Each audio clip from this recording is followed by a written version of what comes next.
Hello नमस्कार dear साथियों, welcome to success career. आज की इस वीडियो में आप लोग देखने वाले हैं रेलवे एएलपी भर्ती हुबली डिवीजन से 521 पदों पे आउट की गई है और ये जीडीसी का फॉर्म है।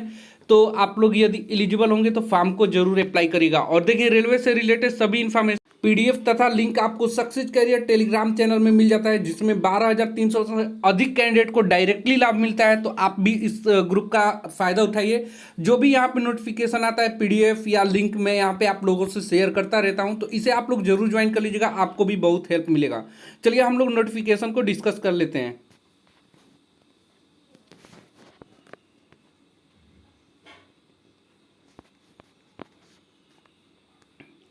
ये जो नोटिफिकेशन हम डिस्कस करेंगे ना, ये हम आपको अपने टेलीग्राम चैनल में दे दिया है। इसे आप लोग यहाँ से डाउनलोड कर सकते हैं। चलिए इसको हम लोग डाउनलोड करके आपसे के सामने डिस्कस करते हैं। ये देखिए, इस नोटिफिकेशन को हमने ओपन कर लिया है और ये नोटिफिकेशन कहाँ से आ रहा है, तो ये south western railway Hubli division से आ रहा है, जिसकी ऑफिशियल वेबसाइट है swr.indianrailway.gov.in। और ये ऑफिशियल न्यूज है, आज ही के डेट में रिलीज की गई है 8 मई 2024 को। और ये कौन से लोग अप्लाई कर सकते हैं इस फॉर्म में, तो only regular service railway employ of Hubli division only are eligible to apply.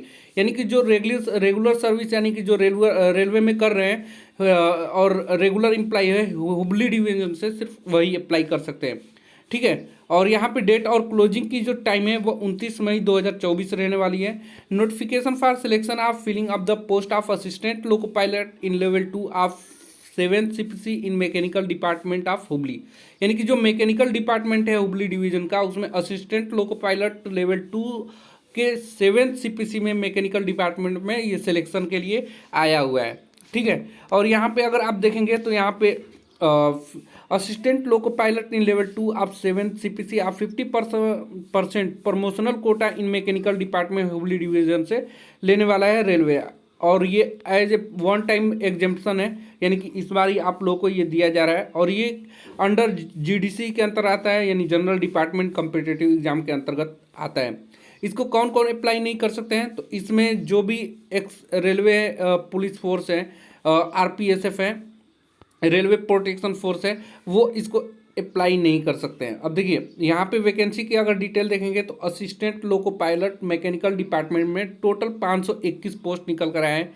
इसके लिए एलिजिबिलिटी क्या होनी चाहिए, तो मिनिमम एजुकेशन क्वालिफिकेशन देख लीजिए। यदि आपके पास हाई स्कूल के बाद, ठीक है, मैट्रिकुलेशन के बाद आईटीआई है, तो आप इसको अप्लाई कर सकते हैं। वो भी आईटीआई कौन कौन से ट्रेड से होनी चाहिए, तो एनसीवीटी एससीवीटी कोई भी हो चलेगा, लेकिन ट्रेड आपका होना चाहिए coil winder, electrician, electronic mechanic, fitter, heat engine, instrument mechanic, machinist, mechanic diesel, mechanic motor vehicle, millwright maintenance mechanic, mechanic radio and TV, refrigeration and air conditioning mechanic और tractor mechanic, Turner wireman, ये आपका होना चाहिए, तो आप इसमें eligible होंगे।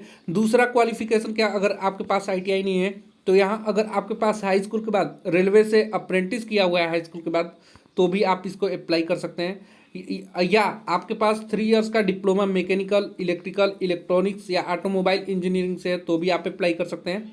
या आपके पास कोई भी इंजीनियरिंग डिसिप्लिन है, ठीक है, तो उससे भी आप अप्लाई कर सकते हैं। यहाँ पे देखिए लिखा हुआ है, degree in the engineer discipline as above will also be acceptable in leave of diploma in engineering. ठीक है। और ये 8 मई 2024 को रिलीज किया गया है। इसमें आपका जो मेडिकली फिट होना चाहिए, यानी कि A1 मेडिकल होना चाहिए। बात करें यहाँ पे एज लिमिट की, तो आपका जो एज है जनरल कैंडिडेट के लिए 42 साल होना चाहिए, ओबीसी के लिए 45 साल होना चाहिए और एससी एसटी वालों के लिए 47 साल होनी चाहिए। यानी कि काफ़ी ज़्यादा एज लिमिट दिया हुआ है। ठीक है। एज जनरल से 18 से 42 होनी चाहिए, ओबीसी का 18 से 45 और एसटी एससी का 18 से 47 के बीच होना चाहिए, तो ही ये एलिजिबल होंगे फॉर्म को अप्लाई करने के लिए। और एज के लिए प्रूफ आपका हाई स्कूल और इंटर का मार्कशीट पे जो डेट है ना, बोर्ड इश्यू करता है, उसी के ही डेट से आपको अपना एज लिमिट निकालना है। एजुकेशन क्वालिफिकेशन की मैंने ऑलरेडी डिस्कस कर दिया है कि आप लोगों को क्या एजुकेशन क्वालिफिकेशन होना चाहिए। अब देखिए एलिजिबिलिटी क्राइटेरिया देख लेते हैं। तो देखिए, eligible staff working in level of post lower than the level of the post for which the selection is being conducted are eligible to appear in the selection. यानी कि असिस्टेंट लोको पायलट के नीचे के अगर level पे आप हैं, ठीक है, तो आप भी इस फॉर्म को भर पाएंगे, अदरवाइज इस फॉर्म को नहीं भर पाएंगे। एप्लीकेशन फीस यहाँ पे नील दिया हुआ है, कोई भी फीस नहीं लगने वाला है। Mode of selection mode of application online application है। ऑनलाइन एप्लीकेशन को 29 मई 2024 से पहले पहले भर देना है। कहाँ से भरेंगे? तो सबसे पहले आप SWR indianrailway.gov.in पर चले जाइएगा। जाने के बाद वहाँ पे अबाउट सेक्शन होगा। अबाउट सेक्शन में आपको अंदर चले जाना है। उसमें डिवीजन के अंदर हुबली के अंदर पर्सनल डिपार्टमेंट और उसके अंदर सिलेक्शन और नोटिफिकेशन में जाएंगे तो वहाँ पे आपको ये एप्लीकेशन फॉर्म मिल जाएगा, वहीं से आपको अप्लाई करना है। और आपको सिर्फ एक कैंडिडेट एक ही फॉर्म को अप्लाई करिएगा, साफ साफ लिखा हुआ है। रिक्रूटमेंट प्रोसेस यहाँ पे देख लीजिए। तो यहाँ पे आप लोगों का जो फॉर्म भरेंगे वो कंप्यूटर बेस्ड टेस्ट होगा, ठीक है। उसके बाद कंप्यूटर बेस्ड एप्टीट्यूड टेस्ट होगा, डॉक्यूमेंट वेरिफिकेशन होगा, मेडिकल एग्जामिनेशन होगी। उसके बाद आपको यहाँ पे सिलेक्शन मिलेगा। तो ये प्रोसेस था। जब आप ऑनलाइन एग्जामिनेशन देंगे तो यहाँ पे 1/3 निगेटिव मार्किंग रहेगा, ये भी ध्यान देना है आप लोगों को। सिलेबस एंड एग्जाम पैटर्न की बात करें तो यहाँ one single application has been submitted by the candidate, यानी कि आपको सिर्फ एक ही फॉर्म भरना है और आपको यहाँ पे कंप्यूटर बेस्ड एप्टीट्यूड टेस्ट और डॉक्यूमेंट वेरिफिकेशन और मेडिकल एग्जामिनेशन के द्वारा आपका यहाँ पे सिलेक्शन होगा। अब CBT एग्जाम में आपके 2 पार्ट्स होंगे, part A part B. Part A में क्या होगा कि 90 मिनट में आपको 100 क्वेश्चन रहेंगे। 90 मिनट में आपका क्वेश्चन किससे आएगा? पार्ट ए में तो मैथमेटिक्स से क्वेश्चन आएगा, ठीक है, जनरल इंटेलिजेंस रीजनिंग से, बेसिक इंजीनियरिंग साइंस से और जनरल अवेयरनेस से आपका क्वेश्चन आएगा। और वैसे ही पार्ट बी में आपका जो क्वेश्चन आएगा 60 मिनट में आपको 75 क्वेश्चन करने रहेंगे। और जो भी आप ITI या डिप्लोमा या डिग्री से जिस भी ट्रेड के लिए अप्लाई करेंगे, जैसे डिप्लोमा डिग्री वाले या ITI लेवल के, आपको उसमें क्वेश्चन पूछे जाते हैं पार्ट बी में, ठीक है। और यहाँ पे देखेंगे तो ITI लेवल के एग्जामिनेशन क्वेश्चन पूछा जाता है जो DGT सिलेबस बनाया है उसी के अकॉर्डिंग। और यहाँ पे देखिए लिखा है कैंडिडेट जो डिग्री डिप्लोमा वाले हैं वो एक ट्रेड लिस्ट में से कोई सिलेक्ट करेंगे, उसी से उनका क्वेश्चन आएगा ITI लेवल के, ठीक है। यहाँ पे और सारी इंफॉर्मेशन जो है कि इम्पोर्टेंट नहीं है। हाल टिकट और एडमिट कार्ड भी आपको जैसे ही आएगा मैं इन्फॉर्म करूँगा। पहले आप इस लोग फॉर्म को फिलअप कर दीजिए और किसी तरह की क्वेरी होगी तो आप कमेंट बॉक्स में पूछ लीजिएगा। साथ में आप टेलीग्राम चैनल अभी तक ज्वाइन नहीं किया है तो टेलीग्राम चैनल अवश्य ज्वाइन कर लीजिएगा, जो कि आप लोगों को काफ़ी इंपॉर्टेंट होगा।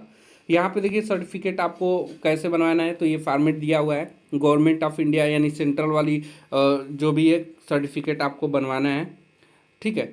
तो आज के लिए वीडियो में इतना ही। वीडियो हेल्पफुल होगा तो लाइक कर दीजिएगा और अपने दोस्तों को ये शेयर जरूर कर दीजिएगा कि उनको डायरेक्ट बेनिफिट मिलता रहे। साथ में वो टेलीग्राम चैनल में इतने कैंडिडेट जो हैं डायरेक्ट बेनिफिट ले रहे हैं तो उनको बताइए कि वो भी डायरेक्ट बेनिफिट इस ग्रुप का ले सकते हैं, जिसमें आपको PDF, ठीक है, और जो भी वैकेंसी आती है उसकी इन्फॉर्मेशन इसमें तुरंत दी जाती है। क्योंकि वीडियो और पोस्ट बनाने में समय लगता है, उससे पहले ही इन्फॉर्मेशन इसमें टेलीग्राम चैनल में दे दी जाती है। आज के लिए वीडियो में इतना ही। Thanks for watching this video guys. मिलेंगे नेक्स्ट वीडियो में, तब तक के लिए बाय।